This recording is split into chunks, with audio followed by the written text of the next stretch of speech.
बच्चों कैसे हैं आप सभी। आज हम क्लास 12 के फ्लैमिंगो की चैप्टर नंबर 6.10 पैनकेक्स के बारे में पढ़ने वाले हैं। तो आइए स्टार्ट करते हैं। पैनकेक जो है ब्रांड नेम था मेकअप मटेरियल का, जेमिनी स्टूडियो में जो ट्रक में भर भर कर आया करता था। तो पैनकेक क्या है यहाँ पर, पैनकेक एक ब्रांड नेम है किसका, मेकअप मटेरियल्स का। और कहाँ पे यूज हुआ करता था ये, जेमिनी स्टूडियोज में, जहाँ पे शूटिंग वगैरह हुआ करती थी। और ट्रक के ट्रक भरकर आया करते थे। Greta Garbo must have use it, Greta Garbo ने यूज किया उसे, मिस गोहर ने यूज किया, और शायद वैजंती माला ने भी उसे यूज किया। लेकिन बात करें अगर रति अग्निहोत्री की तो शायद उन्होंने इसका नाम भी नहीं सुना होगा। ये सब नाम किसके, ये एक्ट्रेस के नाम है। इन्होंने इस सभी ब्रांड पैनकेक ब्रांड के मेकअप का इस्तेमाल कर चुकी है ये हीरोइंस। लेकिन रति अग्निहोत्री की बात करें तो वो लेटेस्ट होंगी कोई, तो पुराना ये जो पैनकेक ब्रांड का था उन्होंने कभी नाम भी नहीं सुना होगा जब ये काफी फेमस हुआ करता था। मेकअप डिपार्टमेंट जो है जेमिनी स्टूडियो का, वो ऊपर सीढ़ियां चढ़कर बिल्डिंग के अंदर था। और ये बिल्डिंग ऐसा माना जाता था कि रॉबर्ट क्लाइव के अस्तबल की थी। तो मतलब रॉबर्ट क्लाइव कौन था, एक ब्रिटिश ऑफिसर था जिसने जो है हमारे साथ युद्ध करके जीत दिलाई थी ब्रिटिश इंडिया को, मतलब ब्रिटिश के लोगों को।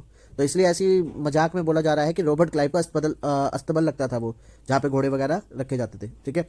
और भी बहुत सारी बिल्डिंग जो है सिटी के अंदर ऐसे मानी जाती है कि उसकी हुआ करती थी, क्योंकि वो काफी टाइम मद्रास में रह के गया था और काफी पावरफुल इंसान था। तो ऐसा माना जाता है उसने काफी सारी यहाँ पे बिल्डिंग वगैरह भी खरीद रखी थी। ठीक है।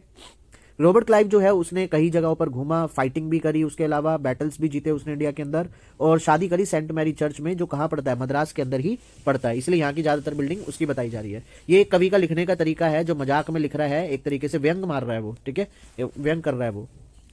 मेकअप रूम का जो लुक था बिल्कुल एक हेयर कटिंग सैलून जैसा दिखाई देता था। हर तरफ लाइट ही लाइट थी और बहुत ही ज्यादा मिरर्स थे। ठीक है। और इतनी तेज चमक की लाइट हुआ करती थी कि आप समझ सकते हो कि जो मेकअप कराने आता था उसके हाल क्या होता होगा। मेकअप डिपार्टमेंट का हेड जो था वो एक बंगाली था। ठीक है। और लेकिन जिसका नाम बड़ा होता चला गया और उसने स्टूडियो लेफ्ट कर दिया। उसके बाद एक महाराष्ट्रियन आया जिसकी हेल्प एक धरवार कन्नडी का, एक आंध्र, एक मद्रास इंडियन क्रिश्चियन, एक एंग्लो बर्मीज और लोकल तमिल किया करते थे, उसका साथ देते थे। ठीक है। मतलब जिस तरीके से ऑल इंडिया रेडियो और दूरदर्शन जैसे चैनलों के ऊपर जहां हर धर्म की चीजों को दिखाया जाता था, वहीं सभी धर्म, सभी तरीके के कल्चर जो है हम जेमिनी स्टूडियो में भी देख सकते थे। एक पूरा गैंग बना हुआ था इनका। ठीक है। यहाँ पर होता क्या था, यहाँ पर जो है मेकअप किया जाता था मैन वुमेन्स का, और उन्हें अच्छे सुंदर लगने वाले लोगों को एक गंदा सा मॉन्स्टर सा दिखाया जाता था, और भर भर के उनके मुंह पे पैनकेक का ये जो मटेरियल था ना मेकअप का, वो थोपा जाता था। ठीक है। पोशंस लोशंस लगा लगा के मुंह पे। तो मतलब ये मजाक में लिख रहा है कभी, वैसे तो देखो मेकअप करके लोग सुंदर दिखते हैं ना, तो पर वो कह रहा है कि मेकअप लगा के और भद्दे लगते हैं इंसान। ठीक है। उस समय जो है सारी शूटिंग घर में अंदर ही हुआ करती थी, स्टूडियो वगैरह के अंदर, और सिर्फ 5% फिल्में ऐसी थी जो स्टूडियोज के बाहर शूट हुआ करती थी। ठीक है। और जो लाइट वगैरह चाहिए होती थी वो भी खूब हुआ करती थी, जिससे गर्ल्स और बॉयज और ज्यादा बदसूरत दिखे। मतलब कहने का मतलब है और ज्यादा उनका मेकअप अच्छे से विजिबल हो। और वहां पर एक हिरारिकी मेंटेन की गई थी मेकअप डिपार्टमेंट में। जो चीफ मेकअप मैन था वो चीफ एक्टर और एक्ट्रेस को भद्दा बनाता था, मतलब उनका मेकअप करता था। Senior assistant second hero heroine का करते, जूनियर असिस्टेंट मेन कॉमेडियन और बाकी लोगों का करते थे। और जो भीड़ भड़के वाले लोग थे उनका मेकअप एक ऑफिस बॉय करता था। जेमिनी स्टूडियो में भी एक ऑफिस बॉय हुआ करता था। ठीक है। उस समय क्राउड की शूटिंग भी बहुत ज्यादा फेमस हुआ करती थी, तो पेंट वगैरह वो अपना मिक्स कर करा के उनके थोबड़ों पे धैड़ धैड़ धैड़ पेलता रहता था। ठीक है। आइडिया ये था कि भाई चेहरे पर एक भी दाग धब्बा ना छूट जाए, इस तरीके से मेकअप अप्लाई किया जाता था। हालांकि उसे हेड बॉय बोला जाता, लेकिन वो बॉय नहीं था, वो 40 साल की उम्र के आसपास था। और वो भी जो है यहाँ पर एक्टर बनने के लिए आया था, या फिर एक स्क्रीन राइटर बन सकता था, डायरेक्टर भी बन सकता था, या लिरिक्स राइटर भी, और थोड़ी बहुत उसे कविताएं भी लिखना आती थी। उस दिनों में मैं एक छोटे से कमरे में काम करता था जिसकी 2 दीवारों पर फ्रेंच विंडोज थी। उस समय मेरे को नहीं पता था इन विंडोज को फ्रेंच बोला जाता है। ठीक है। और मैं क्या करता था, डेस्क पे बैठ के बस न्यूज़पेपर को फाड़ता रहता था सुबह दिन रात, है ना। और ज्यादातर लोग सोचते थे कि मैं कुछ नहीं करता और खाली बैठा रहता हूँ। तो शायद बॉस को भी ऐसे ही लगता था। तो कोई भी व्यक्ति जो आता और मेरे को देखता और मेरे को जो है आके एक लेक्चर सुना जाता कि भाई तुम्हें ऐसे अपनी जिंदगी खराब नहीं करनी चाहिए। तो मैं ऑफिस बॉय भी उनमें से एक था, तो उसने सोचा कि मेरे को ज्ञान पेला जाए, और आकर जो है मुझे बताने लगा कि ऐसे डिपार्टमेंट में अपना मैंने टैलेंट वेस्ट कर रहा हूँ, ऐसा डिपार्टमेंट सिर्फ बार्बर्स और बिगड़े हुए लोगों के लिए। तो मैं हमेशा ये दुआ करता रहता था कि क्राउड शूटिंग चले हर टाइम, क्योंकि क्राउड शूटिंग के टाइम पर ये सारे लोग बिजी हो जाएंगे और मेरे को ताने मारने नहीं आएंगे। ठीक है। तो बात करूं फ्रस्ट्रेशन की, तो हमेशा कभी भी आप, जब आपको एक गुस्सा आता है, तो आप एक ऐसा आदमी जरूर होता है जिसपे आप सारा गुस्सा निकाल सकते हैं, है ना। वो था हमारा कोठा मंगलम, कोठा नहीं कोठा, मतलब कोठा मंगलम सुब्बू। सुब्बू जो है पूरे जेमिनी स्टूडियो पे नंबर 2 पर आता था। ठीक है। He could not have had a more encouraging opening film that ever grown up makeup boy had. मतलब उसमें कॉन्फिडेंस इतना ज्यादा नहीं था कि वो फिल्म में ओपनिंग कर सके या कुछ कर सके, वो मेकअप बॉय ज्यादातर बनता चला गया। ठीक है। बल्कि अगर मैं बात करूं तो उसका समय काफी डिफिकल्ट रहा था जब उसने अपना करियर चालू करा था। कुछ लोगों का करियर मतलब स्टार्ट करते तो बहुत डिफिकल्टीज आती है। ठीक है। There were no firmly establish film producing companies और स्टूडियोज। उस समय ना ज़्यादा फिल्में और कंपनीज भी नहीं हुआ करती थी और स्टूडियो भी नहीं हुआ करते थे फिल्म बनाने वाले। एजुकेशन की बात करूँ तो सिंपल फॉर्मल एजुकेशन उसने रिसीव कर रखी थी, ठीक है। और but by virtue of being born a Brahmin a virtue indeed he must have had exposure to more affluent situation and people. Brahmin होने की वजह से कई सारे थोड़े बहुत फायदे थे या कॉन्टैक्ट थे जिसके साथ वो जुड़ जाता था लोगों को आसानी से, ठीक है। वो हमेशा चेयरफुल दिखाई देता था, खुश दिखाई देता था। हालांकि फिल्म फ्लॉप भी हो जाए ना तब भी वो जो है चेहरे पर स्माइल रखे रखता था। वो हमेशा किसी ना किसी व्यक्ति के लिए काम करता रहता था, ठीक है। वो कभी भी खुद से काम नहीं करता था बल्कि ग्रुप वगैरह जो होते थे ना उनके साथ में वो काम करता था। वो हमेशा लॉयल रहता था हमेशा, ठीक है। और अपनी क्रिएटिविटी से जो है वो सबका फायदा कराता था। वो बना तो फिल्मों के लिए था पर लेकिन देखो क्या हुआ, बस वो एक हेड बॉय बनकर ही रह गया। तो जब भी कोई दिक्कत होती, जैसे रैट फाइट्स द टिग्रे, चूहे शेरनी से लड़ रहे थे पानी के नीचे और उसने उसको मार दिया चूहे ने, और उसके बच्चों पर उसे दया आ गई और उसे प्यार से वो पालने लगे। मतलब ये कहने का एक तरीका है और कवि का हंसी मजाक में लिखने का एक तरीका है कि मतलब कभी भी एक ऐसी सिचुएशन आ जाती थी जो बड़ी अजीब या फिर जो काफ़ी डिफिकल्ट हो शूट करनी, या डायरेक्टर को पता नहीं होता था इस सीन को कैसे शूट किया जाए, ठीक है। तो सुब्बू आता और 4 तरीके बता देता कि किस तरीके से जो है इसको पूरा किया जा सकता है। और कई बार जो है डायरेक्टर बोल देता कि शायद मुझे नहीं लगता ये काफ़ी रहेगा, तो इतने में सुब्बू 2 मिनट का वक्त लेता और 14 और तरीके बता देता जिससे वो इस सीन को शूट कर सकता था। तो फिल्म शूट करना एक ऐसे इंसान सुब्बू जैसे के साथ बहुत इजी हुआ करता था जो डायरेक्शन वगैरह सब चीज़ें बड़े आसानी से कर लिया करता था। जेमिनी स्टूडियो उस टाइम पर काफ़ी फेमस थी, उसके गोल्डन ईयर चल रहे थे, तो वो किसके कारण थे सुब्बू के, ठीक है। सुब्बू की एक पहचान कवि के रूप में भी थी, लेकिन उससे ज़्यादा वो और भी कॉम्प्लेक्स और हायर फॉर्म्स परफॉर्म कर सकता था। उसने अपने मन से चुना था पोइट्री वगैरह करना, ठीक है। और सक्सेस अगर मैं बताऊं उसकी फिल्म में तो वो एक छुप चुकी थी किसके ऊपर, लिटरेरी अचीवमेंट के ऊपर, ठीक है। और कुछ थोड़ा बहुत लोग जो है उसे क्रिटिक्स भी करते थे, उसे महसूस होता था कि भाई ये चीज़ वो कर नहीं पाया, ठीक है। उसने कई सारी स्टोरी पोएम्स वगैरह भी लिखी, ठीक है। और उसने नोवेल भी लिखी थिल्लाना मोहन अम्बल, और जिसमें बहुत सारे कैरेक्टर्स को उसने डिस्क्राइब किया है, ठीक है। और उन्होंने कई और भी बहुत सारी रिक्रिएट करी है चीज़ें, ठीक है, 20वीं सेंचुरी के टाइम पर। वो एक अमेजिंग एक्टर था कब, लेकिन उसने कभी भी नहीं सोचा उसे बड़े रोल मिले, ठीक है। लेकिन बट जो भी छोटे मोटे रोल मिलते थे वो फिल्म में बिल्कुल झक्कास तरीके से परफॉर्म करता था। इवन मेन कैरेक्टर भी परफॉर्म नहीं कर पाता था, और वो हमेशा सबसे जो है अच्छा व्यवहार करता था, ठीक है। और सबके साथ बड़े अच्छे अच्छे रिलेशन भी थे।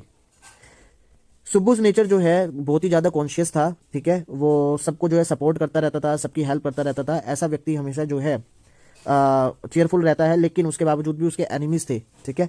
शायद इसलिए कि वो ज़्यादातर बॉस के करीब रहता था, है ना। और भी बहुत सारी चीज़ें हो सकती हैं, लोगों बड़े साइको होते हैं बड़े, है ना, कि किसी भी चीज़ के लिए वो कुछ चढ़ जाते हैं। In any case there was this man in the, चलो कुछ भी हो, मेकअप डिपार्टमेंट में ऐसा व्यक्ति था, ठीक है, जो सुब्बू काफ़ी अच्छा और बढ़िया व्यक्ति था। सुब्बू जो है हमेशा बॉस के साथ ही दिखाई देता था, ठीक है।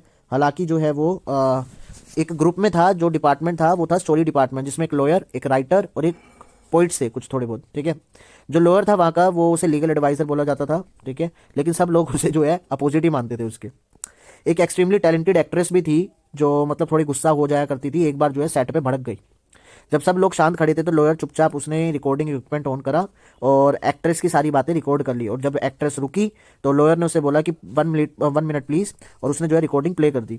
तो बेचारी कुछ बोल ही नहीं पाई, सुनकर उसे गलती का एहसास हुआ कि अब तो वो गई, उसने प्रोड्यूसर के खिलाफ बहुत कुछ बुरा बोल दिया है।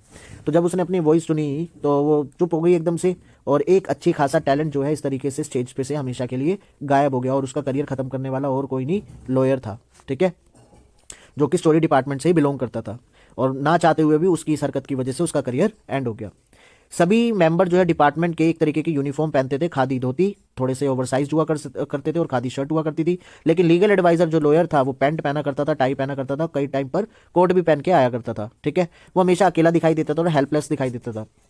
हाँ, भीड़ भड़क के जो सपने देखने वाले लोगों के बीच में वो एक ठंडा लॉजिक, मतलब नॉर्मल सोचने वाला व्यक्ति हुआ करता था, ठीक है। जो गांधीवाद को मानते थे सारे लोग, वहां पर ये न्यूट्रल था और खादी वगैरह जैसी चीजों को ज्यादा प्रमोट नहीं करता था।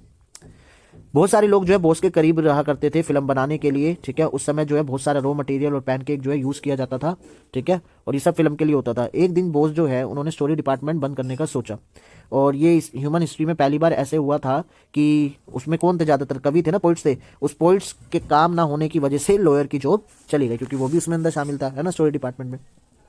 जेमिनी स्टूडियो उस टाइम पर सबकी फेवरेट जगह हुआ करती थी, जैसे एसडीएस योगियार, संगू सुब्रमण्यम, कृष्णा शास्त्री एंड हरिद्रनाथ चट्टोपाध्याय, ये सब पोइट्स हैं उस टाइम के फेमस। तो ये एक्सीलेंट यहाँ पर कैंटीन भी हुआ करती थी जहाँ पे अच्छी कॉफ़ी मिला करती थी उन दिनों पर, ठीक है, रात के समय, दिन के समय। कांग्रेस, क्योंकि उस समय पे जो है ना कांग्रेस वगैरह ने लिकर वगैरह जो है बंद कर रखी थी, तो इसलिए लोग कॉफ़ी पीकर ही अपना एंटरटेनमेंट किया करते थे, ठीक है। Office boys, couple of clerks, everybody else studio के अंदर अपने खाली समय में जो है थोड़ी बहुत पोइट्री वगैरह कर लिया करते थे। ज़्यादातर लोग खादी पहनते थे और गांधी जी को खूब मानते थे, ठीक है। नेचुरली कुछ लोग थे जो अवॉइड करते थे कम्युनिज्म जैसे वर्ड को। कम्युनिस्ट लोग कौन होते हैं? गॉडलेस मैन होते हैं ये, ठीक है। ये कभी भी कोई दिक्कत में, ना इनको कोई प्यार होता अपनी फैमिली वगैरह से, और इवन इनके पेरेंट्स बच्चे मरने पर भी इन्हें कोई दुख नहीं होता। ये हमेशा हुड़दंग और वॉयलेंस क्रिएट करते रहते हैं, किसके बीच में? इनोसेंट लोगों के बीच में, नॉर्मल लोगों के बीच में, ठीक है। ऐसी सोच के लोग जो है हर जगह साउथ इंडिया के अंदर उस टाइम पर मिल जाया करते थे, ठीक है। और इसी का सबूत जो है अभी आगे भी आपको मिलने वाला है यहाँ पर। फ्रैंक बुचमन, मॉरल रीआर्मेंट, एक आर्मी जो है लगभग 200 लोग थे उसके अंदर, वो मद्रास आए 1952 में। उनको सबसे बेस्ट जगह जो है रुकने की कहाँ मिली? Gemini studios. कुछ लोगों ने तो मजाक मजाक में उसका नाम इंटरनेशनल सर्किस भी बोला था कि सारे जोकरों की फोर्स थी वो, ठीक है। हाँ, हालांकि वो कोई कलाबाजी नहीं दिखा सकते थे, और एनिमल जैसा जो उनका संबंध था वो सिर्फ ये था कि डिनर टेबल पे वो एनिमल्स को खाते थे, इसके अलावा और कोई रोल नहीं था इन सर्कस के कलाबाजी होगा। तो लिखने का तरीका मजाक उड़ा रहा है कभी उनका, है ना। उस समय 2 प्लेस जो है काफी ज्यादा इनके द्वारा लिखे गए थे, Jotham valley and the forgotten factor, ठीक है। और कई सारे शो इनके मद्रास में बार बार चले थे, जिसकी वजह से काफी फेमस हो गए थे। जेमिनी फैमिली जो है 600 की थी, उन्होंने भी कई सारे प्लेस बार बार देखे, और जो मैसेज था इस प्ले का वो सिंपल और नॉर्मल था, ठीक है। लेकिन जो सेट और कॉस्ट्यूम यूज़ किए गए थे इस शो के अंदर वो एक नंबर के लग्जरियस थे। मद्रास और तमिल ड्रामा की जो कम्युनिटी थी वो भी काफ़ी इंप्रेस हुई, और लगभग तमिल के प्ले जो है सनराइज और सनसेट जैसा सीन जो इसमें यूज़ किए गए थे उसी की तरह वो यूज़ करने लगे, ठीक है। वाइट बैकग्राउंड हुआ करता था, ठीक है, फ्लूट बजती थी स्टार्टिंग वगैरह में, ठीक है। उसके बाद मेरे को पता चला कि एमआरए जो है एक तरीके का काउंटर मूवमेंट इंटरनेशनल कम्युनिज्म के लिए चलाते थे, ठीक है। और जैसे कि बड़े बड़े बोस जो हुआ करते थे मद्रास के अंदर, जैसे मिस्टर वसन, वो सब उनके कठपुतली बन के रह गए थे। मुझे श्योर नहीं है, लेकिन ठीक है, शायद ये केस था जहाँ पर जो है बिग बॉस वगैरह चेंज कर दिए गए, और ठीक है, नहीं ठीक है। तो इंटरप्राइजेस को कुछ फर्क नहीं पड़ता था, बड़े बड़े बॉसेस को, चाहे वो एमआरए हो या नहीं हो, इंटरनेशनल कम्युनिज्म हो या इंटरनेशनल कम्युनिज्म ना हो। जो स्टाफ था जेमिनी स्टूडियोज का, उनका अच्छा समय बीता इन 200 पीपल्स का जब स्वागत वगैरह किया गया, ठीक है। इसमें लगभग 20 देशों के लोग शामिल थे, ठीक है। और ऐसा चेंज जो है यूजुअल कलेक्शन रहता है ये क्राउड प्लेयर्स के टाइम पर, और मोटे मोटे थिक लेयर जो है मेकअप की थोपी जा रही थी ऑफिस बॉय द्वारा मेकअप डिपार्टमेंट के। कुछ महीने बाद जो है टेलीफोन्स आने लगे बॉस के पास मद्रास से धड़ाधड़ जेमिनी स्टूडियोज में, और एक शूटिंग स्टेज जो है क्लियर किया गया, और एक और विजिटर वहाँ पर आया। लोगों को पता नहीं था कौन था, बस ये कह रहे थे कि इंग्लैंड का एक बहुत बड़ा कवि है, ठीक है। तो जेमिनी स्टूडियो के लोगों ने उसके बारे में जाना नहीं था, जैसे बस ये पता था वर्ड्सवर्थ एंड टेनिसन जैसा कोई बड़ा लेखक जो है जेमिनी स्टूडियो आ रहा है, ठीक है। शैली, बायरोन जैसा, ठीक है, इस तरीके के जाने माने बंदों में से एक ही है वो भी, ठीक है। वो कोई कवि नहीं था, वो एक एडिटर था, इसलिए बॉस ने उसे एक बहुत बड़ा रिसेप्शन पे बुलाया था। वासन जो है वो एडिटर था पॉपुलर तमिल वीकली आनंद विकटन नाम की मैगजीन का। वो कोई ब्रिटिश पब्लिकेशन का कोई एडिटर नहीं था मद्रास के अंदर, ठीक है, ऐसा जेमिनी स्टूडियोज वाले जानते थे। जो टॉप मैन थे उस टाइम पे द हिंदू अखबार के, ठीक है, उन्होंने स्टार्ट किया और बताया कि पोइट जो है एडिटर है डेली लिखने वाले का, ठीक है, पर लेकिन मैनचेस्टर गार्डियन या लंदन टाइम्स से नहीं है। बस हम इतना ही जानते थे उसके बारे में। एट लास्ट 4 बजे दोपहर के समय द पोइट आया। वो एक लंबा आदमी था, बिल्कुल अमेरिकन जैसा लग रहा था, सीरियस था, और हमें पता नहीं था उसके बारे में ज़्यादा, शक्ल से भी देख के हमें पता नहीं लगा, ठीक है। और उसके कई सारे जो है वहाँ पे फैंस भी आए हुए थे शूटिंग स्टेज पे। बॉस ने एक स्पीच पढ़ी, और ऑब्वियस था कि they knew precious little about the poet, वो भी कुछ ज़्यादा पोइट के बारे में नहीं जानता था। जो स्पीच थी सिंपल टर्म्स वगैरह के बारे में थी, यहाँ वहाँ की बातें की गई थी फ्रीडम और डेमोक्रेसी की। फिर उसको माइक दिया गया पोइट को बोलने के लिए, ठीक है।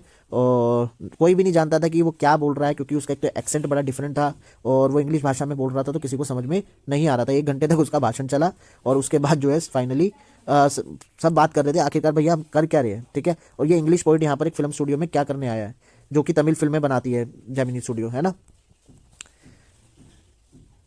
तो ऐसे कोई लोग तो है नहीं यहाँ पर जो कोई टेस्ट बिल्डअप हो जाए इंग्लिश पोइट्री के लिए, है ना। तो खुद कंफ्यूज लग रहा था वो पोइट आकर, कि उसे भी लग रहा था कहीं कहीं पर कि उसकी बात, उसकी चीज़ें जो हैं लोगों को समझ में नहीं आ रही है। तो इस तरीके से उसका विजिट एक तरीके से मिस्ट्री बनकर रह गया, ठीक है। जो बड़े बड़े राइटर्स थे, प्रोज राइटर्स वर्ल्ड के, शायद वो ये बात ना माने, बट मेरी ये जो समझ थी वो डे बाय डे स्ट्रोंग होती जा रही थी कि ये जो पद लिखने वाली राइटिंग होती है वो can not be true pursuit of A genius, वो जीनियस लोगों के लिए नहीं है, ये ऐसे व्यक्तियों के लिए है जो संयम रखते हो, पेशेंस रखते हो, ठीक है, जो लगातार मेहनत करते रहते हो, और साथ ही साथ उनका हार्ट ऐसा हो जो जरा सी भी डगमगाए ना, और ना ही उससे किसी के भी कहने से कुछ टूटे उनके। और रिजेक्शन, जब भी रिजेक्शन इन लोगों को मिलता है तो वो उनके लिए ये रिजेक्शन कुछ नहीं होता, बल्कि वो और दोबारा मेहनत करते हैं और नई कॉपी तैयार करते हैं और उसको दूसरे एडिटर के पास भेज देते हैं, ठीक है। ऐसी एक पीपल के लिए द हिंदू जो न्यूज़पेपर था, उन्होंने एक अनाउंसमेंट करी एक छोटे से कॉर्नर में, जो कि इतना इंपॉर्टेंट पेज नहीं हुआ करता था, एक शॉर्ट स्टोरी का कॉन्टेस्ट। और ये कौन ऑर्गेनाइज करा रहा था? एक ब्रिटिश द्वारा, ठीक है। और उस संस्था का नाम था द एनकाउंटर। एनकाउंटर कोई एक जानी पहचानी कोई कमोडिटी नहीं थी जेमिनी के लोगों के पास, ठीक है, क्योंकि इंग्लिश चीज़ें वगैरह ना ये लोग कब जाते थे।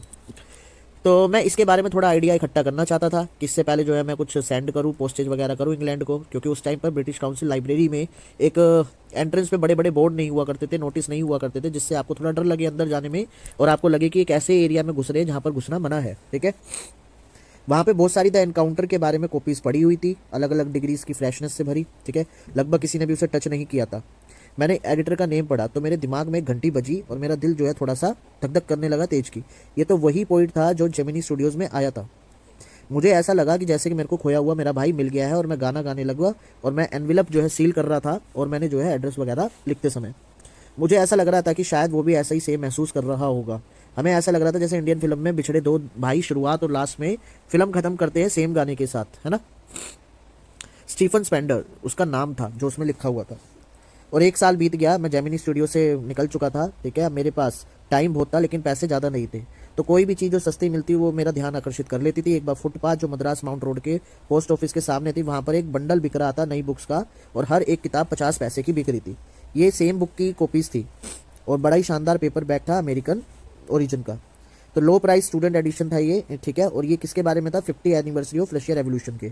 मैंने 50 पैसे पे किए और जो है एक बुक की कॉपी खरीद ली। उस बुक का नाम था द गॉड दैट फेल्ड। यहाँ पे द गॉड दैट फेल्ड क्यों लिखा हुआ है?